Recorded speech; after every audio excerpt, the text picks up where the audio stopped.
Russia Ukraine യുദ്ധത്തിന്റെയും നാറ്റോയുടെയും വിപുലീകരണത്തിന്റെയും പശ്ചാത്തലത്തിൽ റഷ്യയുടെ ആണവായുധ ശേഷി ഒരു പ്രധാന ചർച്ചാവിഷയമായി മാറിയിരിക്കുന്നു. റഷ്യൻ സ്റ്റേറ്റ് ആറ്റോമിക് എനർജി ഏജൻസിയായ റൊസാറ്റത്തിന്റെ തലവൻ അലക്സി ലിക്കാച്ചേവ് അടുത്തിടെ നടത്തിയ പ്രസ്താവന ഈ വിഷയത്തിന്റെ ഗൗരവം വർദ്ധിപ്പിച്ചു. റഷ്യ വലിയ ഭീഷണികൾ നേരിടുകയാണെന്നും അതിനാൽ രാജ്യത്തിന്റെ ആണവായുധ ശേഖരം തുടർച്ചയായി മെച്ചപ്പെടുത്തേണ്ടത് അനിവാര്യമാണെന്നും അദ്ദേഹം പറഞ്ഞു. 2022 യുക്രൈൻ അധിനിവേശത്തിന് പിന്നാലെ പ്രസിഡന്റ് പുടിൻ ആണവ പ്രതിരോധ സേനയെ ഉയർന്ന ജാഗ്രതയിൽ നിലനിർത്തിയതോടെ ഈ വിഷയത്തിന് കൂടുതൽ പ്രാധാന്യം കൈവന്നു. റഷ്യയുടെ ആണവ നയം പ്രധാനമായും അതിന്റെ ദേശീയ സുരക്ഷയുമായി ബന്ധപ്പെട്ടതാണ്. നാറ്റോയുടെ കിഴക്കോട്ടുള്ള വികാസം, പാശ്ചാത്യ രാജ്യങ്ങളുടെ സാമ്പത്തിക ഉപരോധങ്ങൾ, യുക്രൈനുള്ള സൈനിക സഹായം എന്നിവ റഷ്യയെ സംബന്ധിച്ചിടത്തോളം വലിയ സുരക്ഷാ വെല്ലുവിളികളുമാണ്. ഈ ഭീഷണികളെ നേരിടാൻ ആണവായുധങ്ങൾ അനിവാര്യമാണെന്ന് റഷ്യ കരുതുന്നു.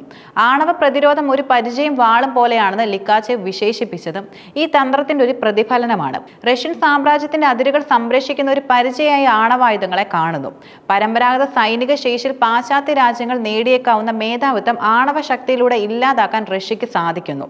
ഒരു വാൾ പോലെ ഈ ആയുധങ്ങൾ ശത്രുവിനെ ഭീഷണിപ്പെടുത്താനും ആക്രമണത്തിന് പ്രേരിപ്പിക്കാതിരിക്കാനും ഉപയോഗിക്കുന്നു. ലിക്കാച്ചേവിന്റെ പ്രസ്താവന റഷ്യ പുതിയ സാങ്കേതിക വിദ്യകൾ വികസിപ്പിക്കാനും തങ്ങളുടെ ആണവായുധ ശേഖരം മെച്ചപ്പെടുത്താനും തയ്യാറാണെന്നാണ് സൂചിപ്പിക്കുന്നത്. ഈ നിലപാട് അമേരിക്ക ഉൾപ്പെടെയുള്ള രാജ്യങ്ങളെ ഒരു പുതിയ ആയുധ മത്സരത്തിലേക്ക് നയിക്കാനുള്ള സാധ്യതയുമുണ്ട്. ഇപ്പോൾ നിലവിലുള്ള സംഘർഷങ്ങളും സമാധാന ചർച്ചകളും രാഷ്ട്രീയ സംഭവങ്ങളുമെല്ലാം റഷ്യയുടെ ആണവ നയത്തിൽ വലിയ സ്വാധീനം ചെലുത്തുന്നുണ്ട്. ലോകത്തിലെ ഏറ്റവും വലിയ ആണവായുധ ശേഖരം റഷ്യയുടെ കൈവശമാണ്. സ്റ്റോക്ക്ഹോം ഇന്റർനാഷണൽ പീസ് റിസർച്ച് ഇൻസ്റ്റിറ്റ്യൂട്ടിന്റെ റിപ്പോർട്ട് പ്രകാരം റഷ്യക്ക് ഏകദേശം 4300 വാർ ഹെഡുകളും അമേരിക്കയ്ക്ക് 3700 എണ്ണവുമാണുള്ളത്. ലോകത്തിലെ മൊത്തം ആണവ ഇൻവെന്ററിയുടെ 47% ഈ രണ്ട് രാജ്യങ്ങൾക്കും ഇടയിലാണ്. റഷ്യ തങ്ങളുടെ ആണവായുധ ശേഷി വർദ്ധിപ്പിക്കുന്നതിൽ വലിയ ശ്രദ്ധയും കേന്ദ്രീകരിക്കുന്നുണ്ട്. ഹൈപ്പർസോണിക് മിസൈലുകൾ ഉൾപ്പെടെയുള്ള പുതിയ ആയുധ സംവിധാനങ്ങൾ റഷ്യ വികസിപ്പിച്ചു. ഈ മിസൈലുകൾ ശബ്ദത്തിന്റെ 5 ഇരട്ടി വേഗതയിൽ സഞ്ചരിക്കുന്നതിനാൽ നിലവിലുള്ള വ്യോമ പ്രതിരോധ സംവിധാനങ്ങളെ മറികടക്കാനും കഴിയും.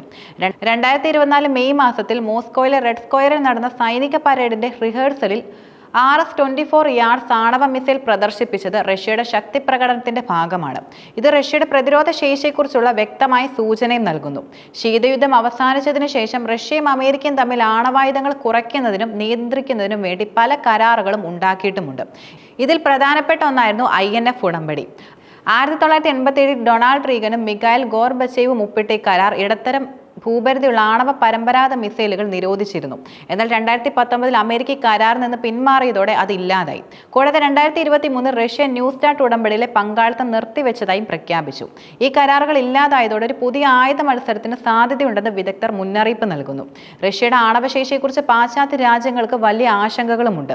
ബ്രിട്ടനിലെ റോയൽ യുണൈറ്റഡ് സർവീസ് ഇൻസ്റ്റിറ്റ്യൂട്ട് മുന്നറിയിപ്പ് നൽകുന്നത് പാശ്ചാത്യ വ്യോമ പ്രതിരോധ സംവിധാനങ്ങളുടെ വളർച്ച റഷ്യയെ കൂടുതൽ വിനാശകരമായ ആണവായുധങ്ങൾ ഉപയോഗിക്കാൻ പ്രേരിപ്പിച്ചേക്കുമെന്നാണ്. നാറ്റോയുടെ പ്രതിരോധ ശേഷി ഒരു പരിധിയിലുള്ള ആണവ ആക്രമണങ്ങളെ തടയാൻ കഴിയുന്നതിനാൽ റഷ്യ ഒരു വലിയ തോതിലുള്ള ആയുധപ്രയോഗം നടത്താനുള്ള ശക്തമായ പ്രോത്സാഹനം ഉണ്ടാക്കുമെന്നാണ് അവരുടെ വിലയിരുത്തലും. ഫെഡറേഷൻ ഓഫ് അമേരിക്കൻ സയൻസിലെ ഗവേഷകർ പറയുന്നത് ശീതയുദ്ധകാലത്തെ അപകടകരമായ ആശയങ്ങൾ വീണ്ടും ഉയർന്നു വരികയാണെന്നാണ്. ആണവായുധങ്ങൾ ഒരു രാജ്യത്തിന്റെ സുരക്ഷയുടെ അവിഭാജ്യ ഘടകമായി മാറുന്നത് ഭാവിയെക്കുറിച്ച് വലിയ ആശങ്കകൾക്കും വഴിവെക്കുന്നു. റഷ്യയുടെ ആണവായുധ തന്ത്രം ഒരു വഴിത്തിരിവിലാണെന്നും RUSI റിപ്പോർട്ടും ചൂണ്ടിക്കാട്ടുന്നു. ഈ നീക്കങ്ങൾ യുക്രൈൻ യുദ്ധത്തിന്റെ ഭാവി, പാശ്ചാത്യ രാജ്യങ്ങളുടെ നയങ്ങൾ, ചൈനയുടെ പ്രതികരണം എന്നിവയെ ആശ്രയിച്ചിരിക്കും.